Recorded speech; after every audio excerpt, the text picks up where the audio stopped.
bisa merepresentasikan dalam kehidupan siswa itu yang mana? Oke Pak, investasi material kan adalah materi pendidikan Pak yang diaplikasikan untuk siswa yang sudah mencapai kekuasaan. Jadi dalam sebuah materi apabila siswa tersebut sudah melampaui berdasarkan materi, barulah ada investasi material atau materi tambahan ya Pak.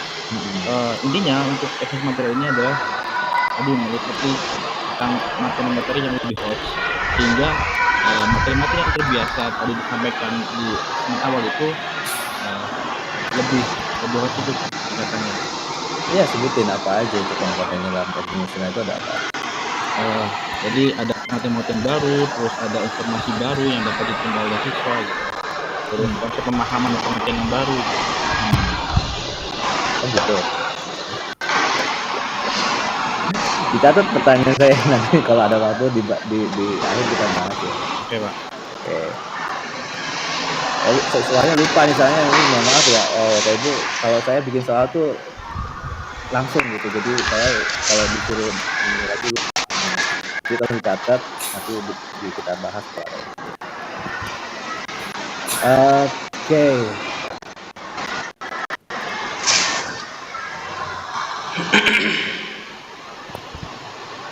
Berikutnya terkait apa ya?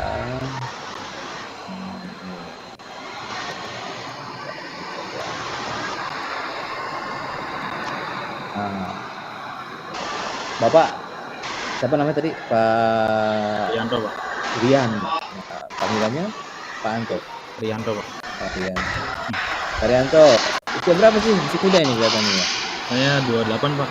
Masya Allah 28. Lah ini lulus tahun berapa Pak Rianto? Saya S1 2014 Pak. Wah, katanya sih Agus ya, Gusti ya. Jadi senior Pak. Oh senior? Senior Pak. Oh tapi zaman itu Pak inget Pak. Oh iya, jajan apa jualan ini yang mider tuh ya? Iya Pak. Oke, jadi lulusan Yayan juga ini. Yayan Pak.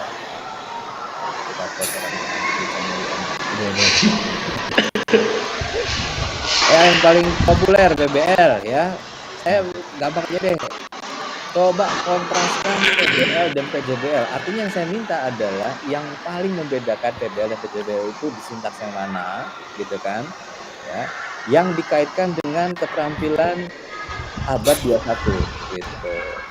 Oke Pak, sebenarnya yang namanya pembelajaran PBL, PJBL itu sebenarnya yang membedakan adalah sintaks tidak inti Pak. Ya, inti. Jadi kalau PBL ada masalah yang dibahas gitu. Kalau saya kan kemarin materi tentang toleransi Pak.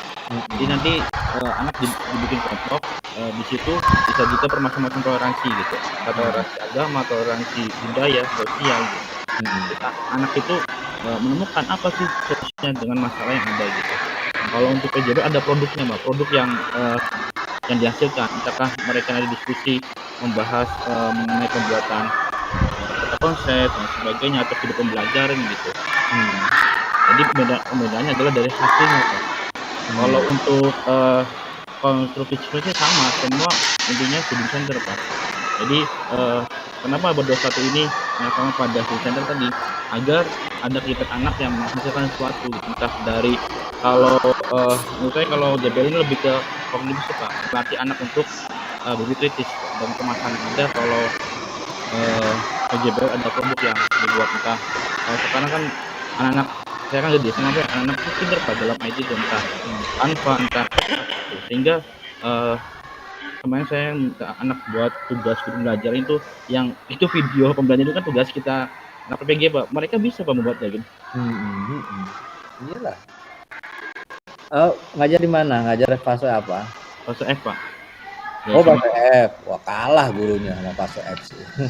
Iya Pak, anak-anaknya lebih kreatif Pak. Ya karena Gen Z ini salah satu karakteristiknya ada they born with technology. Jadi pada saat Bapak bicara tentang TPEC, dia itu sudah lahir dengan TPEC gitu. Jadi mungkin yang generasi milenial seperti ini yang masih iya. Tapi makanya saya nggak malu bertanya mereka. Nah ini kalau nggak begini seperti apa nih sebagainya. Jadi ya saling belajar gitu Pak. Nggak bukan kita menggurui. Saya ingat kata-kata Prof Dedi yang namanya guru dosen itu bukan mendoktrin tapi merangsang pola pikir, Pak. Oh, siapa itu? Prof Dedi, Pak, Prof Dedi. Prof Dedi kalau bikin WA tuh kata-kata Ah, mutiara semua, Pak. oh iya iya iya. Itu yang sebelah ya. Bukan Prof Dedi ini, Pak, bukan, Pak. Oke, nggak usah dibahas ya. Iya. Oke. Oke, ya ya cukup ya jawabannya komprehensif. Tapi ada beberapa poin ya yang perlu dikuatkan ya, yaitu tadi pembelajaran. Aduh, kok saya kepancing terus ya. Intinya oke lah. Mohon maaf ya Bapak, saya itu tipikal orang yang senang diskusi gitu. Jadi kalau ada pembahasan kayak gini kayak mirip-mirip yang kemarin ada soal gitu ya. Soal berikutnya Pak Rianto terkait apa ya MAD. Saya sini dulu. Tadi itu tentang apa Pak? Tentang Tadi DBL, Pak. perbedaan DBL ini ya, DBL ya.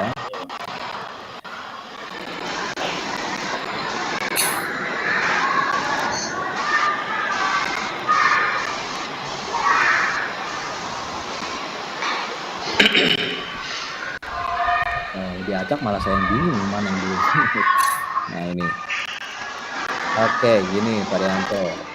Kita bicara tentang teori.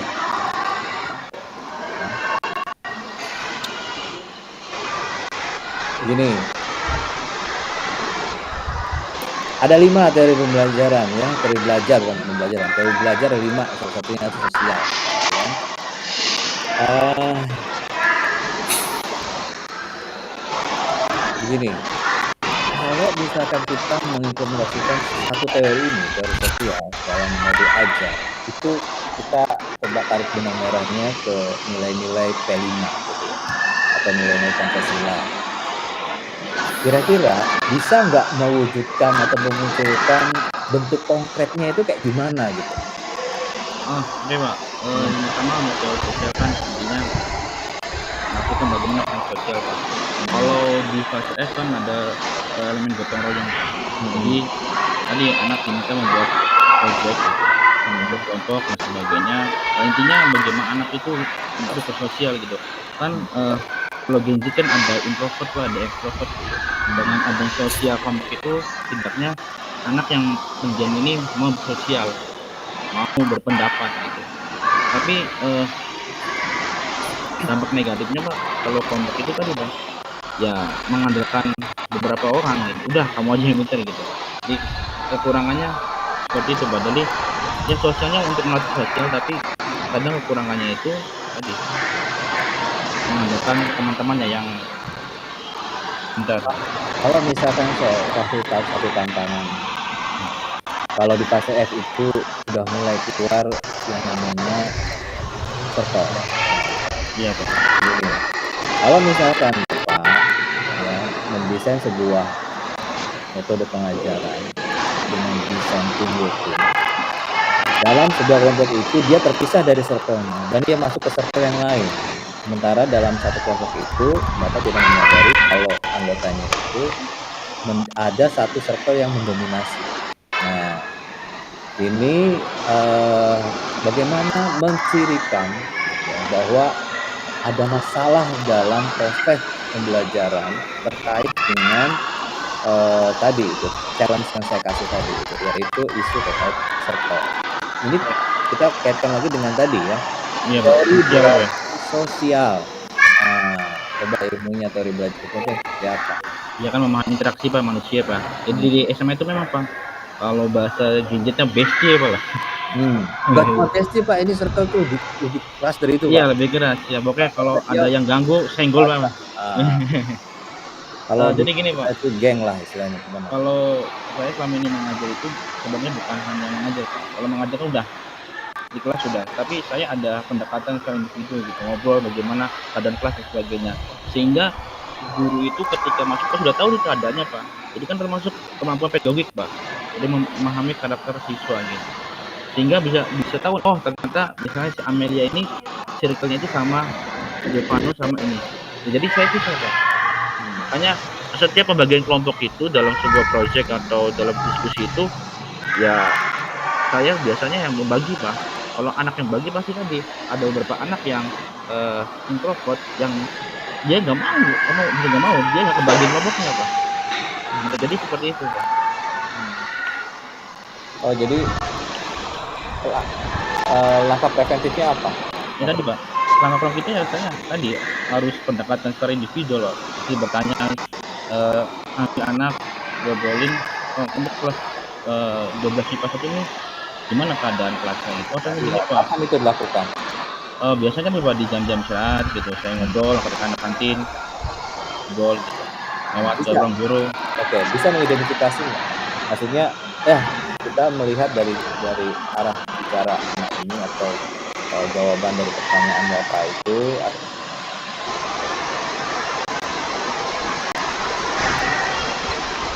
Kalau kantin bareng duduk, kemudian saya bisa mengidentifikasi, oh ya ini nih. oke, baik, pertanyaan.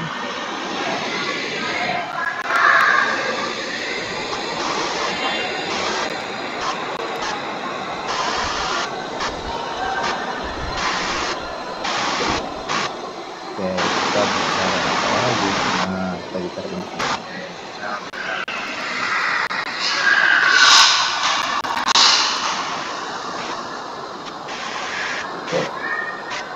Gini, terkait feedback tadi ya, PPACK ya. Nah ini ya emang lagi zamannya, eranya gitu kan. Coba gini, Bapak berikan apa ya? Advantage and disadvantage ya. Apa tuh bahasa Indonesia? Kekurangan kelebihan gitu ya. Kekurangan kelebihan dari TPATK ya dalam pengembangan MA atau modul ajar ya. Tapi bentuknya argumen saja. Saya tidak perlu referensi ya, tidak perlu validasi, tapi bentuk argumen Bapak saja gimana kira-kira kekurangan dan kelebihan TPATK. Oh, ini Pak yang namanya. Satu lagi, karena sudah pembelajaran ini level 7, saran untuk meningkatkan efektivitas dari TPACK ini seperti apa? Gini Pak, yang pertama kadang guru sekarang itu yang mau malas untuk belajar dengan teknologi Pak. Saya rasakan gitu. Ya kalau saya kan masih muda, maksudnya yang nanti guru yang sekarang itu ketika ada teknologi baru itu malas untuk mengajar. Nah, ini saya harap untuk kalau PPG ini ada semangat untuk belajar dengan teknologi.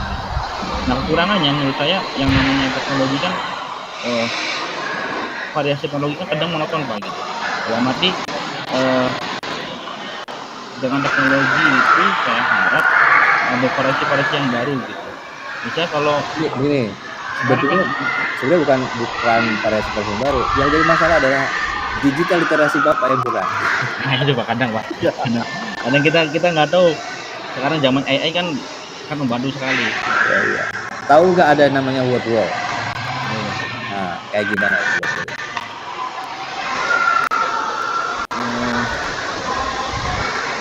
Boleh Pak.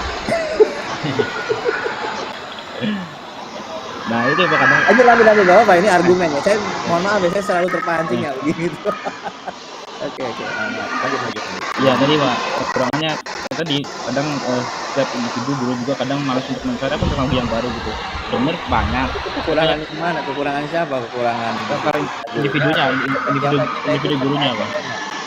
TPACK-nya kekurangannya apa?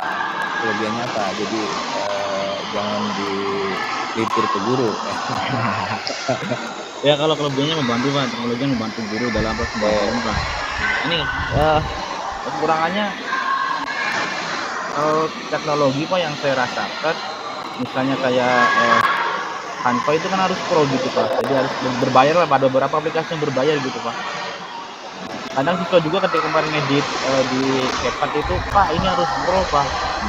Tapi sangat membantu ketika mereka login di Canva pakai akun belajar ID Pak. Jadi yang tadinya berbayar bisa ini aja Pak. Karena yang namanya teknologi pasti yang membuatnya nggak mungkin Pak hanya pengen gratis gitu Pak.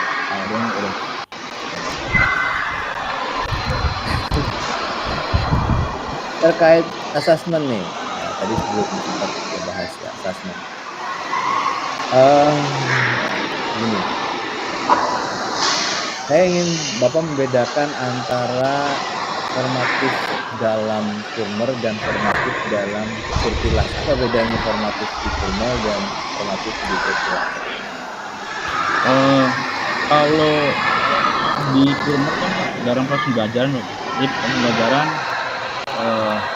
dia langsung dinilai gitu. Kalau di Kurtilas kan biasanya ada pembelajaran dalam proses kan. Oh ya? Itu bedanya? Bius? Cukup dulu Pak. Ya elok. Oke, nggak apa-apa. Oke, good. Ya.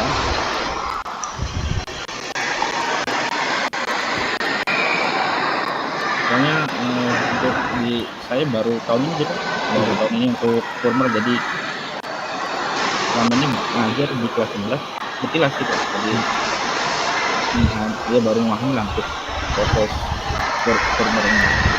Nggak apa-apa. Kan fresh kan? Gitu. Iya Pak. Belajar sambil intinya itu gimana? Enakan ini, enak. Itu kan kalau baru mencoba yang sesuatu yang baru itu kita bisa langsung komentari gitu biasanya, memberikan testimoni lah. Karena kalau sudah lama memberikan testimoni juga udah males sih. Kalau masih baru mengenal itu justru paling senang gitu ngasih testimoni itu. Padahal belum banyak menguasai, tapi udah bikin testimoni. Tapi manusiawi. Oke, nih terakhir ya. Oh iya Pak, saya baru ini Pak, kalau Kurmer lebih fokus pada tadi Pak, penilaian untuk Pancasila ke-5 itu Pak.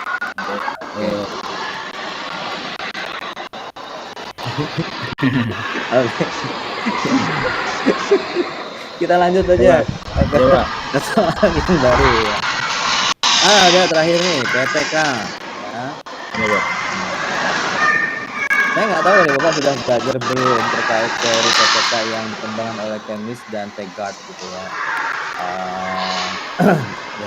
Jadi ada dua, ada ya banyak sih gitu ya modelnya ya. Saya cuma serius yang saya kenal ya antara Chemist dan Tegart dengan lalu itu ada perbedaan gitu. Coba bisa nggak gitu Bapak mengkontraskan dalam pelaksanaannya, dalam treatmentnya gitu, dalam tindakan lah itu ya, dalam tindakan PTK ya, yang core-nya itu berdasarkan Chemist and Tegart dengan core yang berdasarkan sudut pandangnya Lewin ya.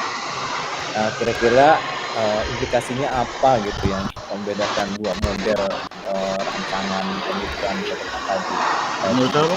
Menurut Chemist and Tegart dan Lewin.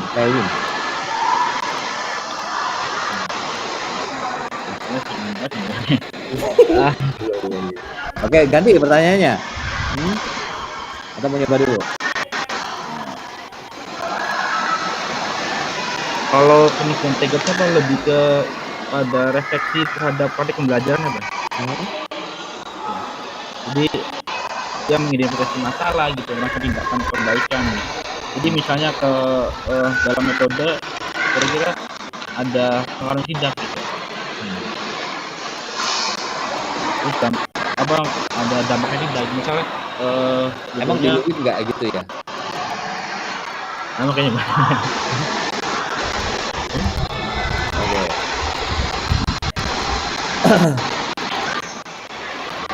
Baik, bentar ya.